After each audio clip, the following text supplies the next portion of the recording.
Welcome back to the Halfway Up podcast, and I call it Halfway Up because you'll never finish rising. And today is a very special episode because this is episode 20. 20 episodes, man. I'm talking 1, 2, 3, 4, 5, 6, 7, 8, 9, 10, 11, 12, 20. It took a lot to get here, man. And whether you love the episodes, hate the episodes, you know what? I thank you. It has been success. It has been struggle. It has been happiness. It has been stress. A lot of frustration, a lot of confusion, a lot of wandering through the dark, not really having a true sense of direction. But you know what?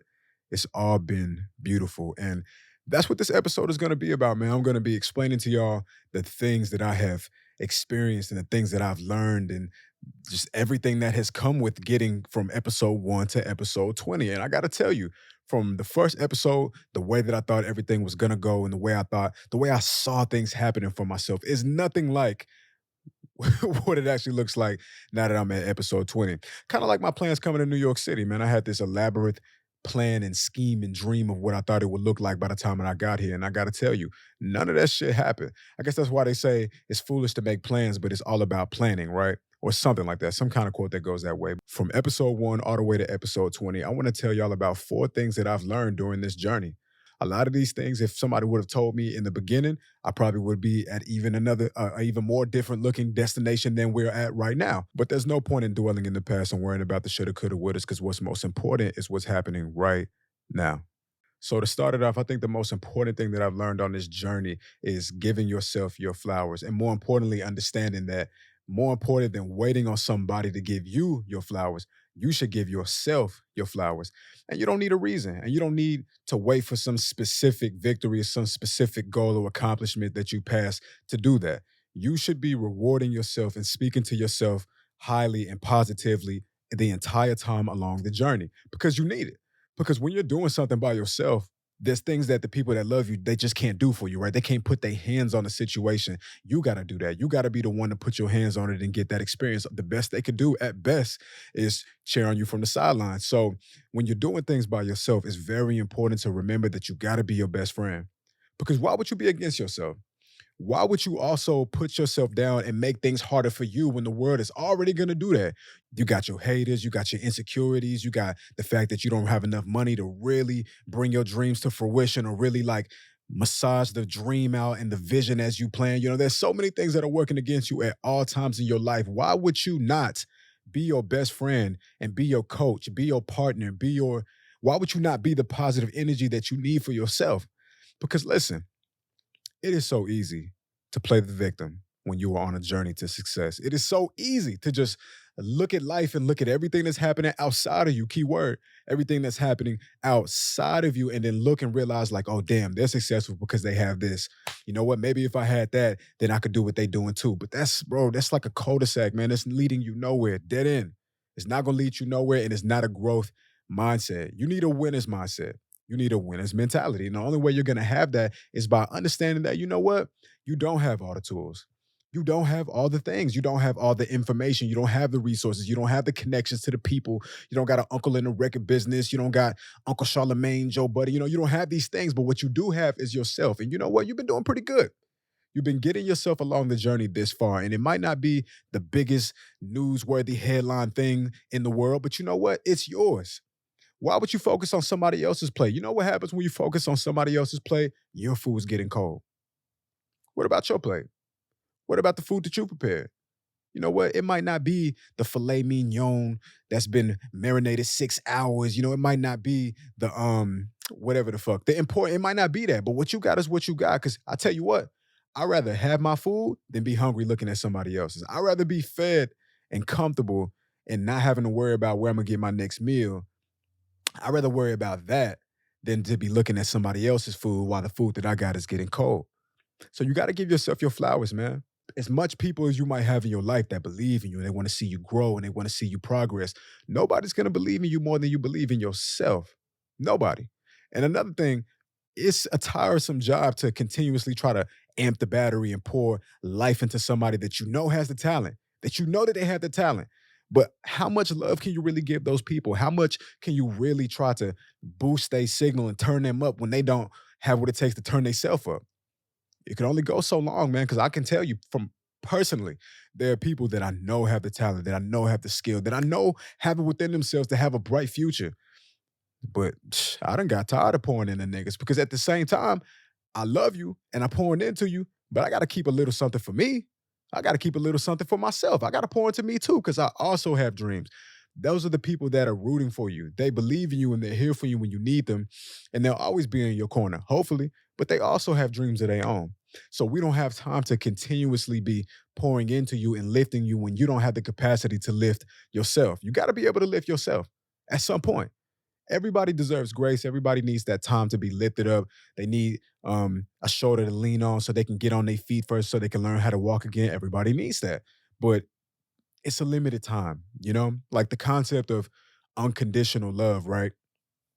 It's interesting because is it really unconditional? Because unconditional sounds like forever. And I know life is hard and I know you don't have the best deck of cards, but I want to tell you something. God gives everybody a deck of cards at birth, and it's your job to play them. It's not really your concern to be worried about somebody else's deck of cards and looking at their life like, man, if I had a rich uncle, if I came from a big ass house like the Huxtables or Fresh Prince, if I had that, then maybe things would be better. But that's not what you have.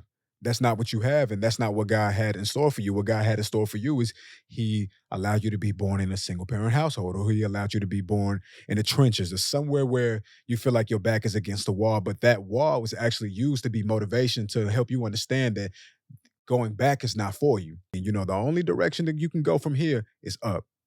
The only place you can go from this point is forward. You know that. So sometimes what looks like a curse is actually a gift. And sometimes what's actually a gift could be a curse. It could be the very thing that holds you back.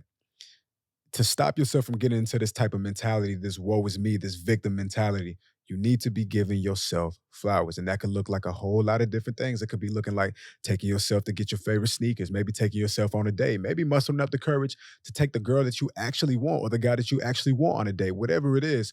Take a vacation, read yourself a book, do something nice for yourself. We got to stop waiting for birthdays and Christmas and holidays to slow down and love on ourselves. Let's love on ourselves now. You need to get to a place where you're practicing dating yourself. Because when we like somebody and we want to pursue somebody that we got a crush on, somebody we want to see ourselves being with one day, it's so easy to get into the mentality of what can I do to make that person happy? What can I do to make that person want to stick around with me? Listen, all I'm trying to say is you have to give yourself flowers. You don't need permission from anybody. You don't need a birthday to come around. You don't need a holiday. What you need is to slow down, be present in the moment, and ask yourself, what do I need? Do I need anything? When's the last time I drank some water? When's the last time I bought a new pair of shoes? When's the last time I got a haircut? When's the last time I took a vacation somewhere? Maybe by myself, maybe with my friends. It doesn't matter. But my point is that you need to prioritize your well being because this journey that you're going to be on, you're going to take some hits. You're going to take some losses. You're going to have to make some sacrifices. It's going to be some dark days. It's going to be days full of confusion. When you inevitably come across these moments that are not so bright, you're going to need things to keep you bandaged. You're going to need your band-aids. You're going to need your healing. You're going to need something to lift your spirits when the world is inevitably going to come down to challenge you. Trust me. Trust and believe when I say that, man. This journey to whatever it is you're looking for, the greater the dream, the harder the journey to get there. Trust and believe. And I just think it's important to remind people of that because it's so easy to put yourself last when really you should be putting yourself first. And I'm not really with the narrative that treating yourself first makes you selfish. I think you're selfish if you never consider others before yourself. I think you're selfish if you never prioritize somebody else over you. I think that could be selfish. But at the same time, think about it like when you taking a flight somewhere, right? When you got the stewardess and she's giving you instructions on what to do in case of an emergency. The first thing they tell you is put the oxygen mask on yourself first. And the reason why that is because you might not be able to save somebody else until you're able to save yourself, until you can create a level of calmness and a level of peace in your own mind and your own experience. You cannot then put the oxygen mask on somebody else. So you have to take care of yourself. You have to protect yourself because if you don't take care of yourself, then there's a lot of people that are dependent on your success and your drive and your energy. And if you can't make it to that place, then how can they make it? Everybody's not as strong as you. You're probably the strongest person in your family, which is why you're the only one that's on the journey in the first place. If you take a look around and you realize, like, you know what? There's people that root people on, and there are people that need to be rooted on. If you're the person in your family that needs to be rooted on, then you need to make sure that you got everything you need to keep one foot in front of the other because we need you. You're the backbone of your family. You're the one who's going to break the generational curses. You're the page turner. That's you. So you got to take care of yourself. You got to fuel yourself. Why drive your car and it's been blinking that it needs to be, you need some gas? Why keep driving? Everything is fucking up. You know how cars really get fucked up? When there's one problem and it don't get fixed, and now it creates other problems. Kind of like the human body. You know you need a goddamn heart transplant, or you know you need a goddamn kidney replacement, or some type of shit. Your spleen's broken, something. And the fact that you haven't paid attention to it now, your lungs is decaying and decapitating. I don't even think that's the appropriate way to approach it, but you get the gist. You get the gist. As a creative, you could be doing great work, but because you're so tired, but because you're so mentally exhausted and drained, you don't even realize what's good when it's right in front of you. The very thing that you've been looking for, you don't even recognize it.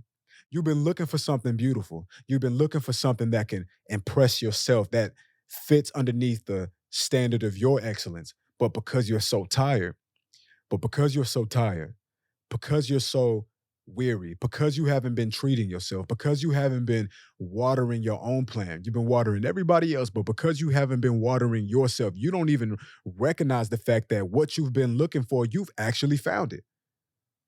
And if you're not careful, you'll ball it up in the trash and throw that shit away and then move on and then end up continuously looking for something that you already found. That is the definition of delusion.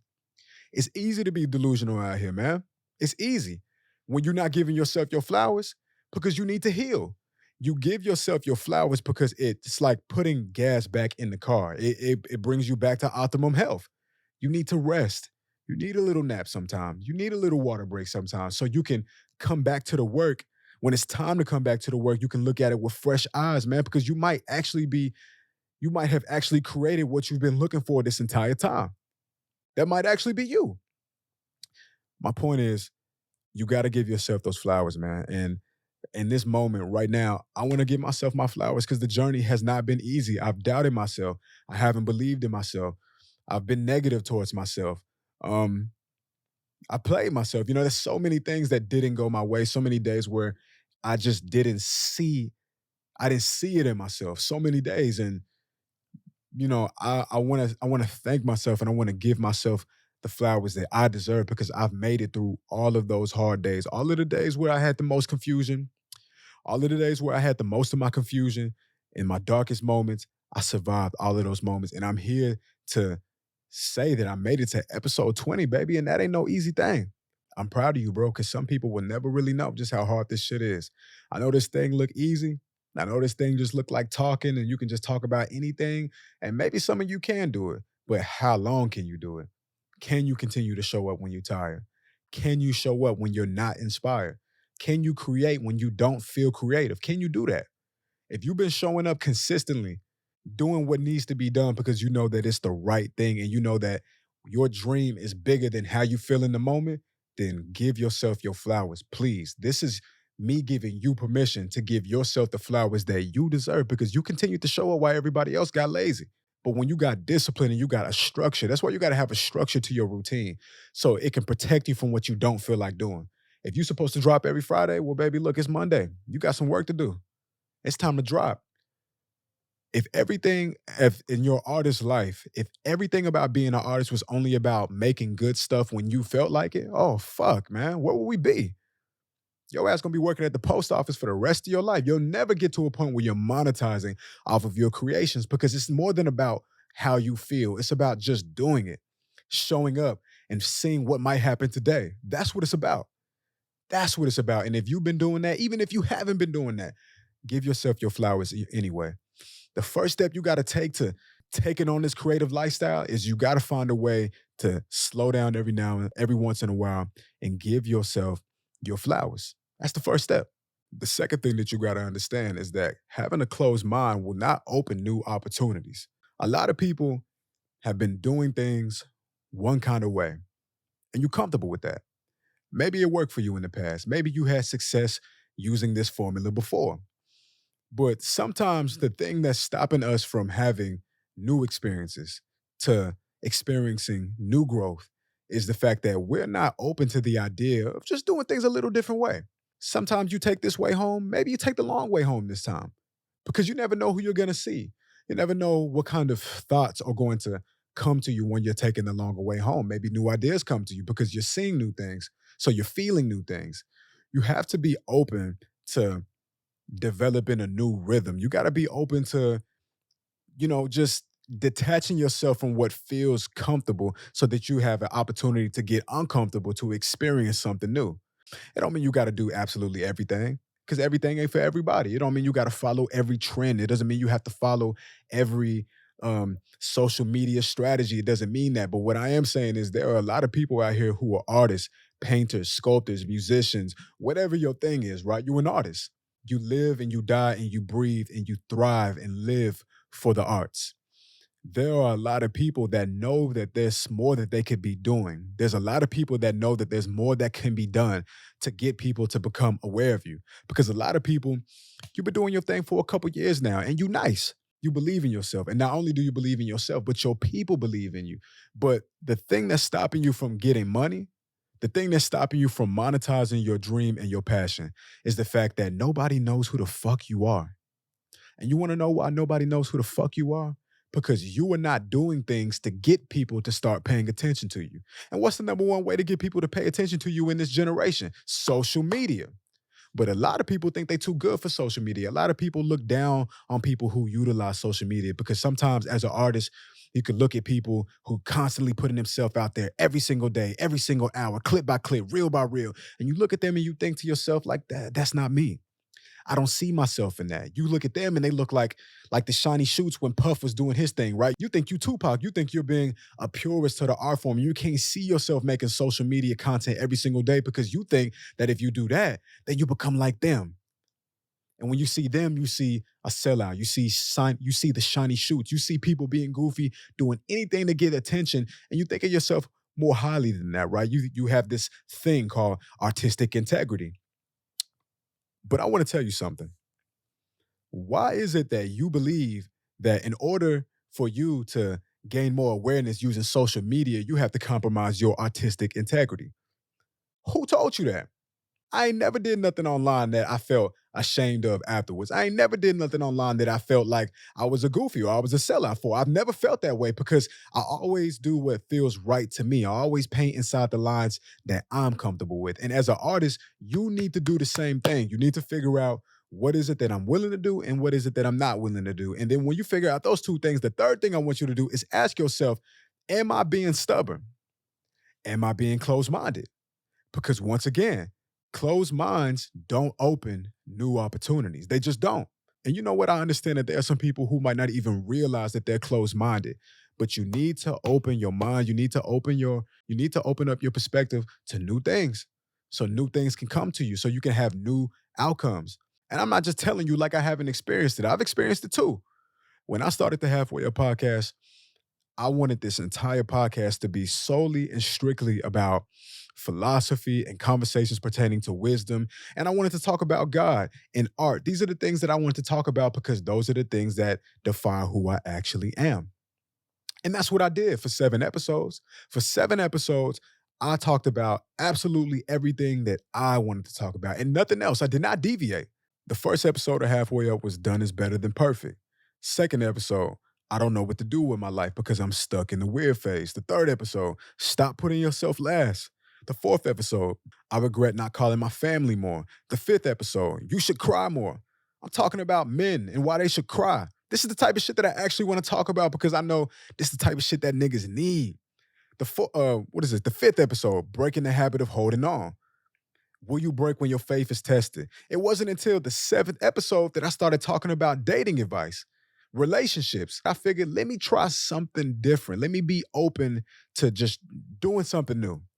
And you know what happened? The minute I pivoted, the very minute that I decided to try something that I wasn't particularly comfortable with, it did well. It resonated with people, bro. We talking about, I got clips from that episode that did 700,000. That's almost a million. The reason why I started going viral is because of the one time that I deviated from what I was comfortable with. The one time. Who's to say that I would have discovered that and experienced that, or how soon I would have experienced that if I didn't just decide to try something different? I tried something different and new things came to me. I wasn't closed minded. I did what I wanted to do because I had to do things my way, right? Because it's my way, it's my life, it's my artistry.